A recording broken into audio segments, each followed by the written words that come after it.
Okay, pagpapatuloy natin ang ating pagtalakay sa ating cognitive nutrition framework. Kaugnay sa pagkonsumo ng carbohydrates o kanin para sa mas epektibong pag-iisip para sa mga Pilipino. At sa nakaraang paksa ay napag-usapan natin na dapat ang ating narrative ay nakadepende sa kung kanino natin ipinatutungkol. Kung para sa mga guro, sa estudyante, sa magsasaka, dapat ay magkakaiba ang paraan ng ating narrative. Sa ating mga nakaraang pagsusuri ay ginamitan natin ng basic logic. Palagi nating binabasag ang ilusyon ng one size fits all sistema. Ang isang epektibong estratehiya ay parang pasadyang kasuotan, no? Kailangan lapat sa hubog, kultura at bulsa ng magsusuot nito. Bagamat parehong Pilipino, magkaiba ang psikolohikal, pinansyal at pisikal na realidad ng akademya. Guro, estudyante, at ang lakas paggawa, manggagawa, at ang magsasaka. Kung kaya't narito ang ating buong modular alternative ingestion framework na hinahati natin sa dalawang magkaibang disenyo upang maging flexible at madaling yakapin ng kaisipan at damdamin ng mga sektor ng ating lipunan. Para sa mga guro at estudyante, isang academic alertness and focus protocol. Sa sektor na ito ay nangailangan ng matagalang mental endurance, mataas na memorya, memory retention, at pag-iwas sa brain fog tuwing oras ng klase at pagsusulit. Wika at estilo ng komunikasyon natin, gamitin natin ng modern, specific, ngunit madaling unawain. Ang gamified visual, gagamitin natin ang mga terminong may kaugnayan sa tagumpay ng akademya, gaya ng brain power, focus hack, at anti-antok tips. Sa financial factor, low to medium cost. Yan. Isasaalang-alang ang mga pagkain karaniwang matatagpuan sa school canteen o kaya sa baon na dala ng ating estudyante. Ang ating tactical na implementation ay 1, 2, 3 focus. Sequence na pagkakasunod-sunod sa canteen. Una, turuan ng mga estudyante na huwag pagsasabay-sabayin ang ulam at kanin sa isang subo.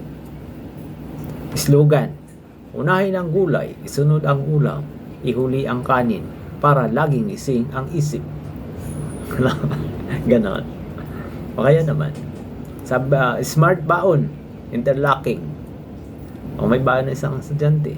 Para sa mga guro at mga magulang na nagbabaon, isulong ang paghahalo ng kamuti, cubes sa kanin.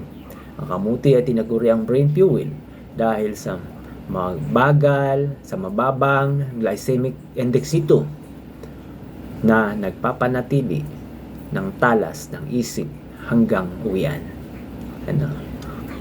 Kasi hindi lang sa school ang talas ng isip hanggang makauwi ka. So ang brain shield fortification, ang pagpapakilala ng malunggay infused rice sa mga school canteen. Ito ay mumurahin ngunit mayaman sa zinc at vitamin B na kailangan para sa mataas na score ng mga pagsusulit. So, para sa mga manggagawa at magsasaka naman, ang lakas, masa, at tibay kalamnan protocol. Sa sektor na ito ay hindi na kailangan ng bawas timbang na diet. Sila ay sumasabak sa mabigat na pisikal na trabaho, kaya kailangan nila ng patuloy na ATF na sinasabi ko, energy generation, protection sa muscle, protection ito sa muscle breakdown, at zero cost na solusyon. Ang ating wika at estilo na komunikasyon para sa ating mga magsasakang Pilipino, direktang Pilipino, practical at marangal. Lalayasan natin ang mga terminong medical o English. Gagamit tayo ng mga salitang may kinalaman sa lakas ng katawan, gaya ng panggatong sa trabaho, discarding subo, at lakas na walang kumpak. Yan. Sa Sa financial factor naman, zero to ultra low cost. Nakadepende lamang sa kung ano ang meron sa likod bahay at kung ano ang pinakamurang mabilis sa palengke, no? So, ang tactical na implementation natin yan, ang sasabihin natin ito sa mga magsasaka, discarding subo, ano? The sequence and gestion para sa magsasaka. Bago sumabak sa bukid, sa construction, unahing kainin ang anumang gulay, kahit talbos ng kamuti, at ang ulam. Ang kanin ang gawing panapos upang ang lakas ay hindi biglang mawala, hindi lalamigin ang katawan o makakaramdam ng paghihina sa gitna ng pag-good, no? Sa bigas naman at mais at bahaw, fueling, interlocking, and molecular, tinatawag natin.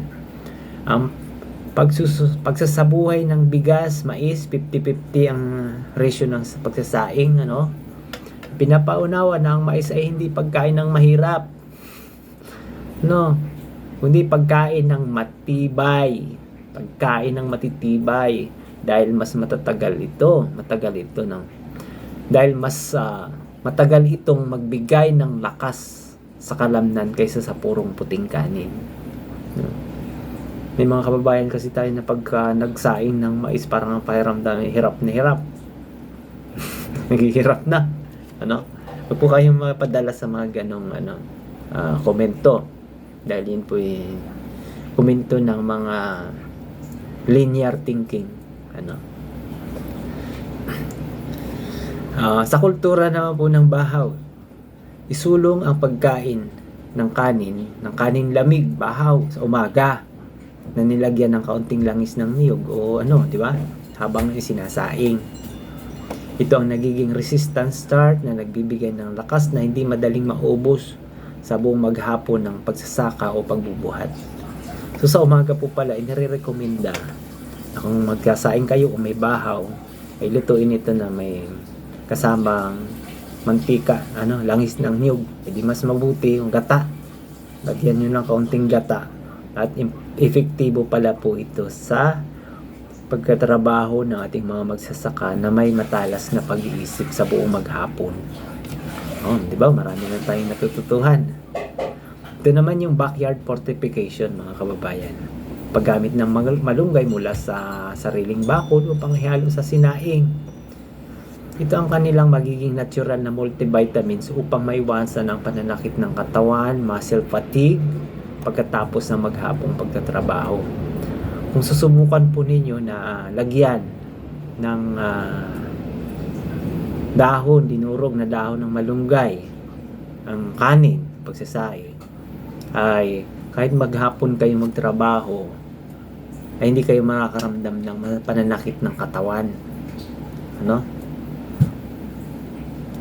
So, ito po yung metrics na pagkakaiba,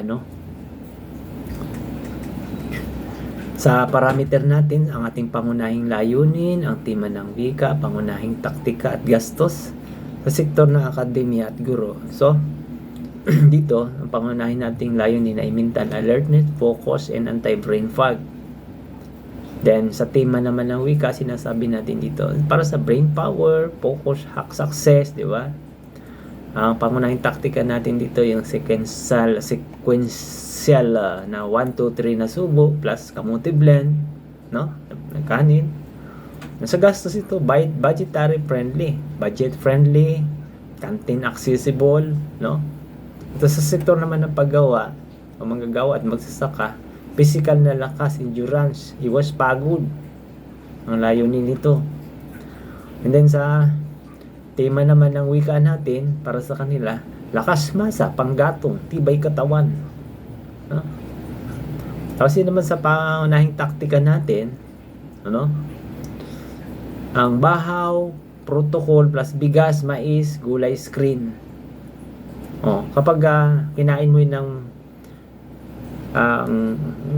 inuna mo yung gulay, tapos yung ulam, ipinahuli mo yung kanin, mas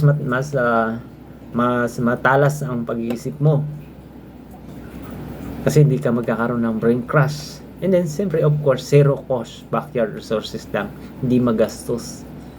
Hindi mo kailangang maggumastos para lang masunod ang paraan na ito. Babaguhin mo lang yung paraan kung paano mo pagkakasunod-sunod ng pagpasok ng pagkain sa ating tiyan. Ano? So, yan po yung ating naidisenyo na may tutulong para sa maayos na pagkonsumo ng kanin para sa sambayan ng Pilipino. Once again, the power of the brain be with you always.